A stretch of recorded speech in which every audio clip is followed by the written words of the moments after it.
So, yun. First, gumawa tayo ng VB.NET application. So, first, gumawa tayo ng form. Lagay tayo ng label na dalawa. Sorry sir, kasi kanina hindi po na-record yung sound pala. Hindi ko po alam eh. Nag-ko na lang ako. Relay na lang ako ng sound. So, dalawang text box. Ito yung text box na dalawa.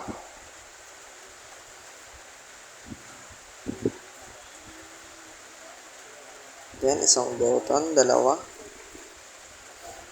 So, itong pan na pala to sir is form ng login. Then, syempre, hindi ito makakonect sa MySQL. Kung hindi tayo magta-download kung I don't know kung ano po yung extension po ata. Builder.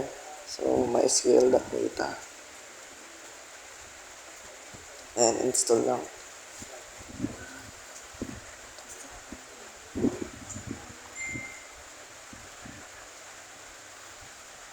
So, nag-gaya tayo ng label.text is equal to username. Para kapag niran mo, mag-change siya ng text, which is magiging username, yung level 1. Then, sa label 2, same lang. Then, sa label 1, mag-change, magiging password. Then, sa button 1, that text, magiging login, and so on.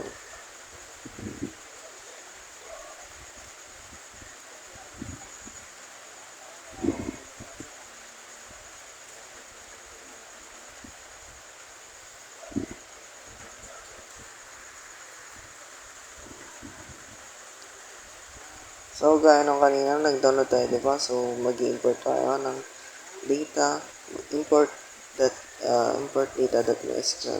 Right. Then, mag-set tayo ng connection ng variable. Set tayo ng variable name. So, dim.con as connection. Then, dim connection. Dim command as MySQL command. Then, private sub, button 1, tick. So, ibig sabihin, kapag clinic yung button 1, ito yung block of code. Con is equal to new MySQL connection. So, connection ulit. Establish na connection. Then, yung con.connection string para magkaroon siya ng connection din sa MySQL, ay sa SAMP. So, ito. Kadalasan ko itong nakikita dun sa mga PHP code.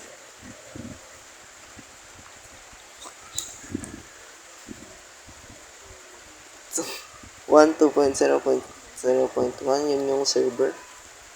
And user, root, password.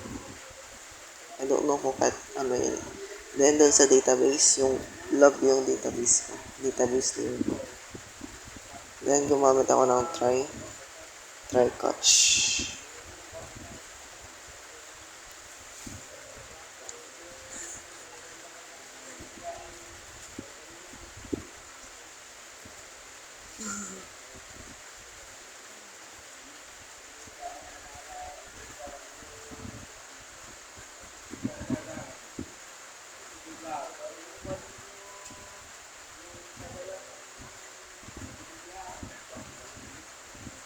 So, dito nag-help nga ako sa ChatGPT. Pero, I can explain naman kahit ChatGPT ko.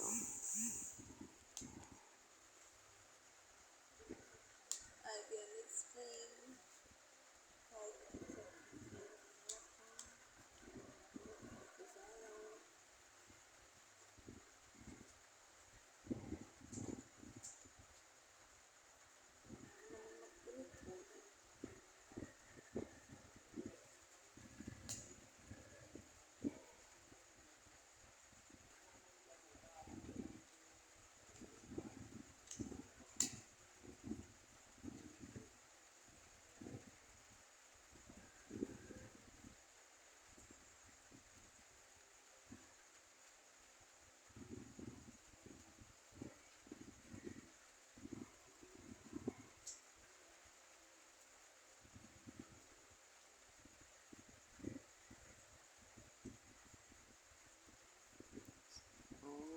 ka ng so gumana na yung pop-up message kapag empty yung text box. Magkuhan siya ng message, throw siya ng message.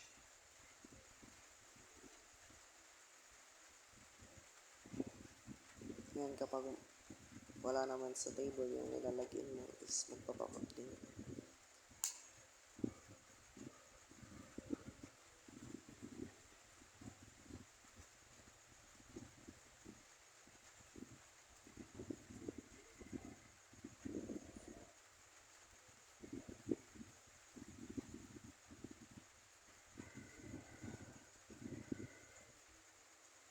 So gagawa na ako ng register form. So just like lang din sa form 1, kinapit ko lang din yung mga structure, yung label, text box and buttons kasi halos same lang din naman. So dito nga pala din sa register form, nag-add ako ng panel kasi nakalagay dun sa activity na maglagay ng panel. So hindi rin sila nagkakalayo ng code kaya kinapit ko na rin.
So try natin. Register. So yun. Hindi siya nag-register kasi hindi ko pa pala na-on yung sub. Ayan, gumana na siya. Then yung problema na lang is yung panel. Which is mag-show dapat yung table. So nagpa-help ulit ako kay AI.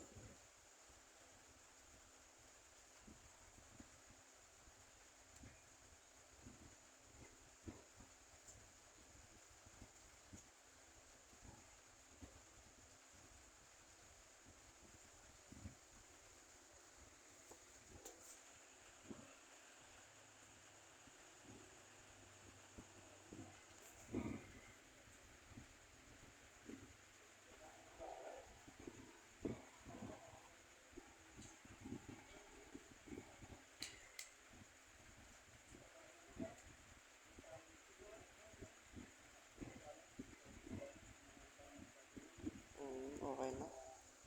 Lumabas na si table.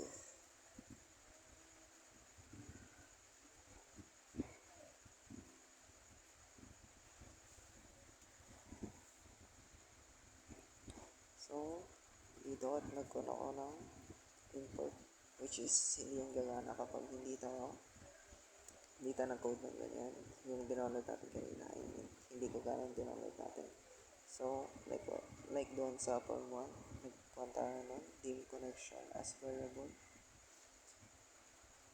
So, yung mga label 1, label 2, button 1, button 2.text is makapalitan siya kapag nila. And sa private sub, pag-clinic natin sa yung button 1, which is magkoconnect siya sa database. And yung database name ko pala is log. Then, naglagay ako ng if and if na kapag null down or walang karga yung ating text box ay magsasend siya ng message, error message. This is please fill in both fields.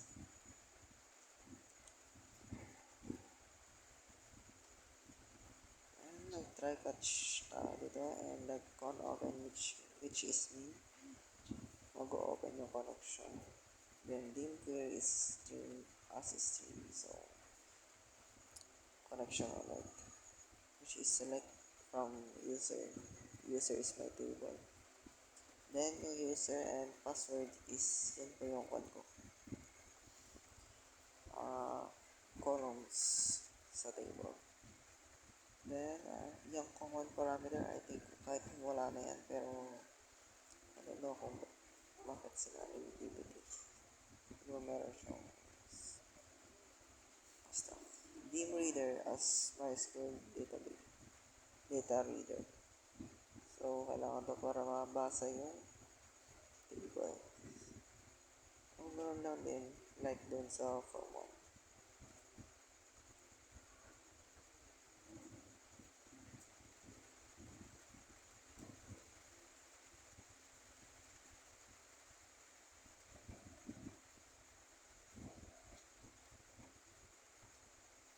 Ala! So, dito sa form 2, nag-establish ako ng adapter and table to show the table.